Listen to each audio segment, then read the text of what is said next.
Hi, and welcome to Kidney Plugged In. On our show today, we are pleased to welcome Alan Chi and his brother, returning guest Eric Chi, who sits on the Kidney Foundation BC and Yukon Branch Board of Directors. Alan, a kidney transplant recipient, sits down for an interview to talk about his journey with kidney disease and his reflections on the one-year anniversary of his kidney transplant. Eric speaks to his perspective as Alan's younger brother and the process he underwent in being tested to be a living donor for Alan. Together, they share a story of love, mutual respect, and family unity. So don't go away, because you'll meet them both next, right here on Kidney Plugged In.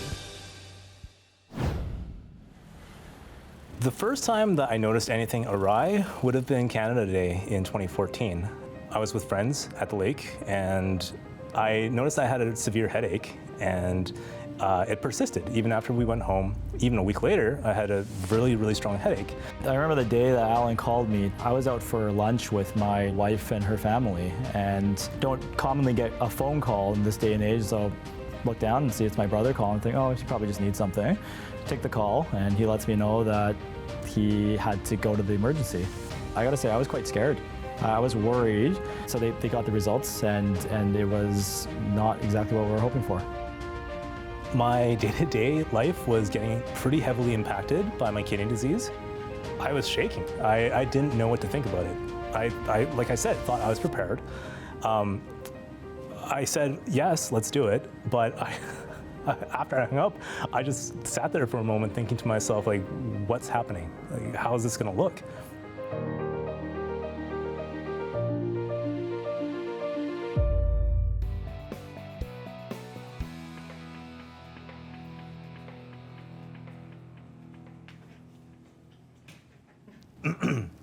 Hi, Alan. Welcome to Plugged In. Can I get you to introduce yourself to our viewers? Of course. My name is Alan Chi, and I'm a kidney transplant recipient. Hi, I'm Eric. I'm the brother of Alan Chi. I'm his younger brother, 2 years younger than him. So tell us about the diagnosis and how you felt at diagnosis.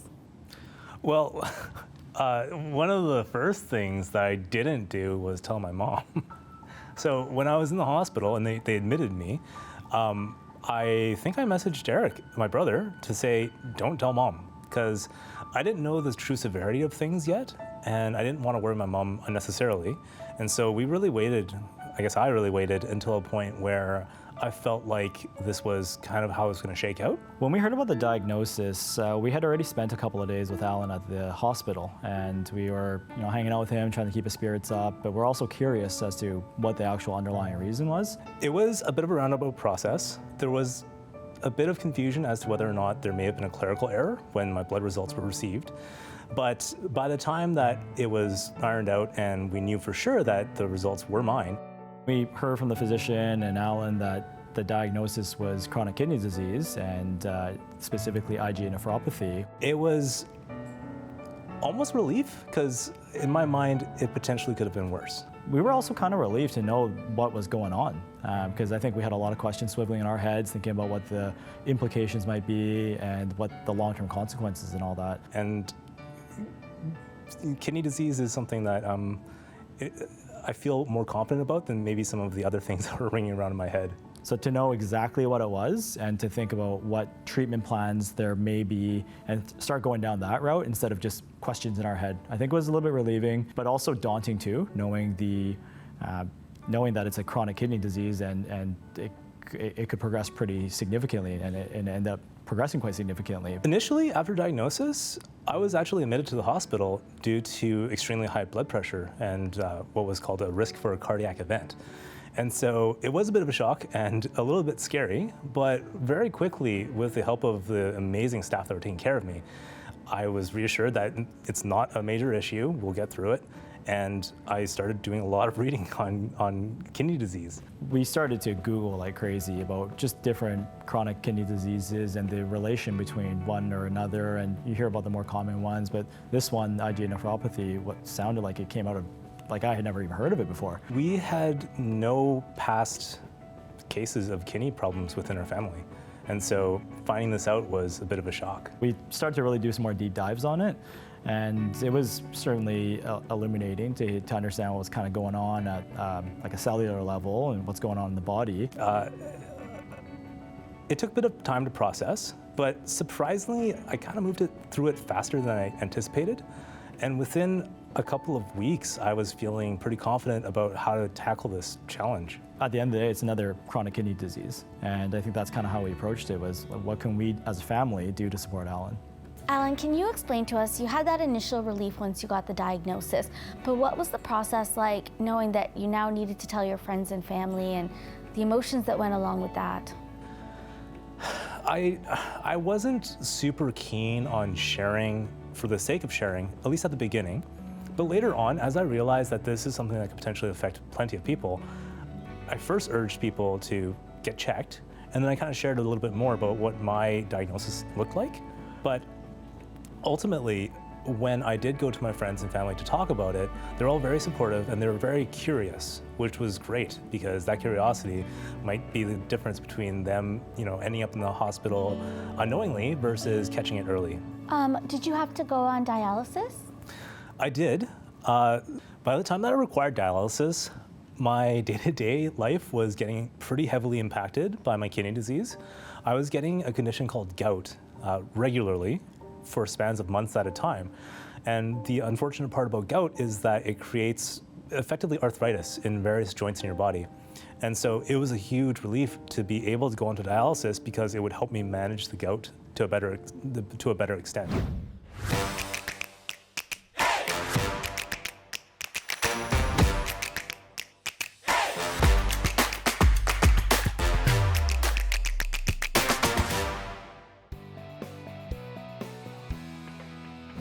You talked a little bit about dialysis.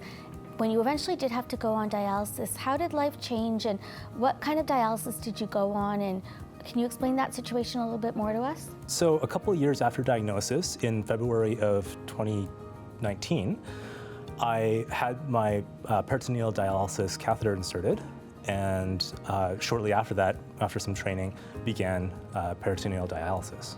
When I was asked which type of dialysis I'd like to go with, there were recommendations for especially my lifestyle and my level of independence to take peritoneal dialysis, which offered the freedom in terms of when I dialyze, as well as being able to do it at home, which was an enormous advantage for me versus hemodialysis, where I'd have to go into the hospital or a dialysis clinic. So as for the day-to-day of dialysis, it was a pretty big transition at first. Boxes and boxes and boxes of dialysate, the fluid that would end up in my body, started showing up. And at the time we lived in a condo, so we ended up filling an entire wall full of these materials, which we didn't know how to deal with. We had just tons of boxes. In addition to that, the dialysis machine, being about 40 pounds and a decent size, sat on my bedside table. And it's not super quiet, and it does beep sometimes. And so my then fiance, fortunately, is a very heavy sleeper. And so she didn't really have any problems with it. I, on the other hand, am a relatively light sleeper. And so it was a little bit of an adjustment to get used to the idea of this machine humming along throughout the night. So did being on peritoneal dialysis mean that you were able to travel, or how did travel change? So peritoneal dialysis does allow you to travel, and the team that works with the health authorities are amazing. They will get in touch with your destination to ensure that the products that you need for dialysis are shipped there and waiting for you by the time you arrive. The logistics are all handled behind the scenes. All you need to do is just let them know that, hey, we're going here on these dates, and they'll just make the magic happen. You have to take your machine with you, which, like I said, is a little unwieldy, but ultimately, you can go to so many different places despite being on peritoneal dialysis. Do you want to share with us a place that you actually vacationed to while you were on peritoneal dialysis? We actually went on our honeymoon while I was on peritoneal dialysis. And we actually encountered a few minor hiccups when the airline in Korea did not want to allow the dialysis machine on board. And through the language barrier, we managed to get things sorted out, but there was definitely a period of time where I was pretty concerned. what ended up needing to happen was we sailed the dialysis machine to the island that we were visiting, and it didn't show up for a day or two. When we received the call at the post office to go pick up the machine, they handed me a box that was much smaller than my dialysis machine and much, much lighter. So we had the wrong package. We ended up having to work with the Postal Authority using their CCTV cameras to identify where the dialysis machine ended up.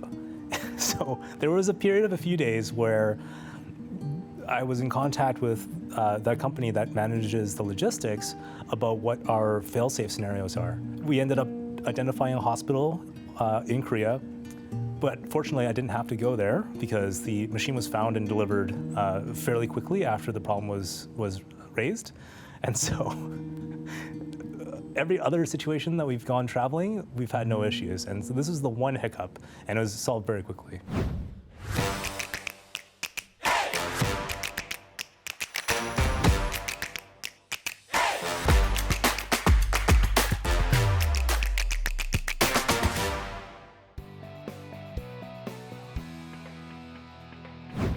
I remember this one specific situation at the hospital where I think I was coping. I wasn't processing it very well. And the next thing I knew, I was going to visit Alan, and we're at Surrey Memorial Hospital, so right across the street there's a Dairy Queen. And I show up with like a double cheeseburger and a poutine and like a blizzard. I got the shot right here. Oh yeah, he's actually got a picture of it. There's his coping. Oh my God, you are so, can we please include that picture? Obviously wasn't for him because he wasn't able to eat any of that stuff on the renal diet he was being given. So here I am right beside him, scarfing down all this junk food. And I don't think it really hit me that I was doing that right in front of him, because I was kind of on autopilot, just trying to like literally cram joy down my gullet to make things better. We joke about it now, but I think that's kind of the first reaction I had was just, how do I cope with this? After that, I think I started thinking about, okay, well, what can I do to help other than be around and hang out with him and just take his mind off of things? And I started to think about, like, I've heard a lot about transplants, obviously. What can I do could I be a donor? Was it at this point that you started a search for a living donor, or? I see myself as an independent person, and I find it difficult sometimes to ask for help. And so there were discussions, especially by my care team, about whether or not I should reach out to the community, to family members, to friends, to see whether or not there was anyone that would be willing to participate in a donation. I chose not to proceed that way. I wasn't shy about sharing the diagnosis and my need for one. However, I don't really think I solicited anybody to donate. I think the first thing we all thought of when we thought about kind of the next steps for transplants, whether it's going to be within our family or outside of it, was, I'm the youngest in our family. We have two parents, and I thought this is a responsibility for me, and I want to step up to this challenge and do what I can to help my brother out.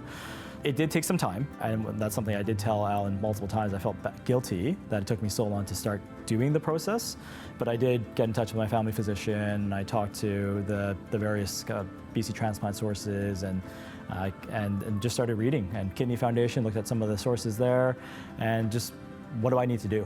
And I started to look into that and talk to my family doctor to start on it. So through the testing process, what did you end up finding out? Through the testing process, we did a whole bunch of blood work, some urinalysis. We were really excited to find out the same blood type as Ellen, and we're both O negative, and it's a tough match, especially with two brothers. So we were really happy, and we were thinking, hey, there's a really good chance here. And he undertook the screening process in order to be validated for it. It's a long process too, isn't it? It's not a simple one. There's obviously blood work. As we went through the tests and we started to get some results back, we found out I had red blood cells in my urine, which is irregular, but not the worst thing either. As I understand it, it can happen in some athletes, and not that I'm a really good athlete or anything like that, but we started to follow up a little bit more, and the main concern was whether I had any protein in my urine. There was only one way to find out. After the urinalysis showed that there was no protein in the urine, but to really definitively see what was going on with the kidney, because it's not again, it's not unusual for there to be red blood cells, but it's curiosity, especially if you're going to be donating to somebody, right? And one of the bigger challenges is a kidney biopsy. The biopsy was an interesting experience. It was at St. Paul's Hospital, and I'm hoping that is the closest I'll ever have to being with an operation or a transplant or anything like that. So it's a day procedure. I was put into a gown. I was given a bed. I was brought down to the room, and they gave me some local anesthetic. And so they got the results, and it was not exactly what we were hoping for. So unfortunately, when Eric conducted his biopsy, it was discovered that he also had the same underlying condition for my kidney disease. And so it first invalidated him as a donor. It was pretty crappy. I think I felt like I was really letting Alan down, letting our family down, because we were going through all these tests, and the blood type was a match. And I think we got really excited about that. And to hear all of a sudden there are significant risks to donating a kidney that has the same markers, and it makes sense. Why would you go through all that, right? So it was, I think disappointing is the best word. Alan was great about it. He never put any pressure on me. He never kind of got his hopes up or anything, saying like this is going to be the exit strategy to all this. So it was just, I think the resiliency our entire family has gained through all this is just, it's another speed bump. Let's just get past it, support one another, and see what else we can do. It also created this additional concern that he may encounter the same kidney problems that I've had. What they found out was I actually have IgA markers on my kidney as well, and I have the potential to develop the same disease as Alan. But fortunately, so far, his kidney function remains as normal, and because of the ability for us to catch it early, it's been well taken care of. It's not nearly as progressed as his was at the time. So fortunate in the sense that we got to catch it proactively and are able to keep an eye on it and do regular testing and kind of the preventative aspects to it.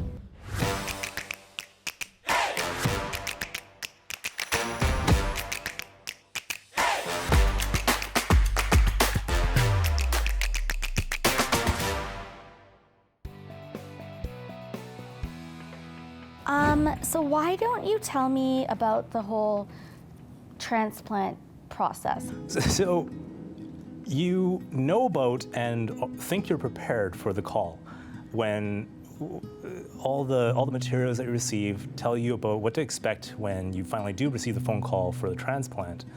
But when you receive that call and you have the doctor on the other end letting you know that a kidney has become available for you, are you able to come in tomorrow? I was shaking. I didn't know what to think about it. I like I said, thought I was prepared. I said, yes, let's do it. But after I hung up, I just sat there for a moment thinking to myself, like, what's happening? Like, how is this gonna look? Yeah, when Alan called me after he got the call from St. Paul's, you would think you would be just jumping up and down with joy and just utter jubilation, but I gotta say, I was quite scared. I was worried. Around that time, a close friend of mine, he had gone through a cardiac transplant, and he had received his second heart, actually. And through the operation, he never woke up.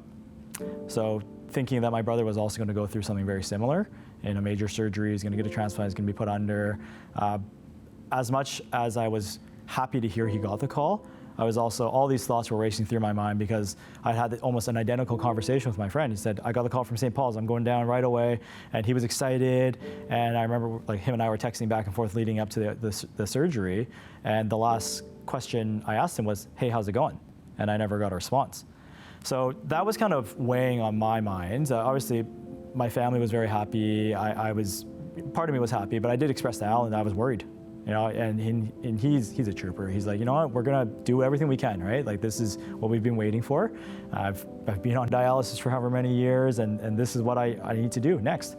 So we're gonna go in understanding the risks. And I think when he said that kind of stuff to me, I just felt a lot more relieved, reassured. Because at the end of the day, it's his experience, but as family members, you want to support. It was a combination of excitement, combination of significant nerves and fear. But I'm just very happy that it worked out for Alan. Unfortunately, it did not work out for my other friends, but that's the risk that transplants come with, right? It was a bit of a challenge processing that when I first got the phone call. So the following day, early in the morning, I went to the hospital and prepared for the transplant. It included very minimal liquids, a fair bit of testing to ensure that there were no last-minute bugs that might affect the success of the transplant and the surgery. And it was not until late in the evening, about 4 a.m., when I was informed that the surgical theater is ready, the organ is ready, and I was wheeled downstairs. I think I was at work, and I haven't really had the opportunity to look at my personal phone during my day, but that day, or those couple of days, I kept it with me everywhere. Waking up was, it was a dreamlike state, obviously, partly due to the drugs. The anesthetic was still wearing off. And, but at the same time, it was the realization that the surgery was over, and I was still there. There was no complications. When Alan sent me a text message after he got out, I was so relieved. I was so relieved, so happy, and like it seemed like he was no worse off for wear, really. He was quite normal. We chatted on the phone, and we were just so happy. And so I sat in the come-down ward for a couple of hours, and in that time, I just felt this overwhelming relief. I think just given what had happened with my friend, I was just so relieved and so grateful, so thankful that he was up and about his own wits, and he had made it through. It wasn't quite over yet, because obviously I had to heal from the transplant, but at least it was over, and that, from what the surgeon said, it was a huge success.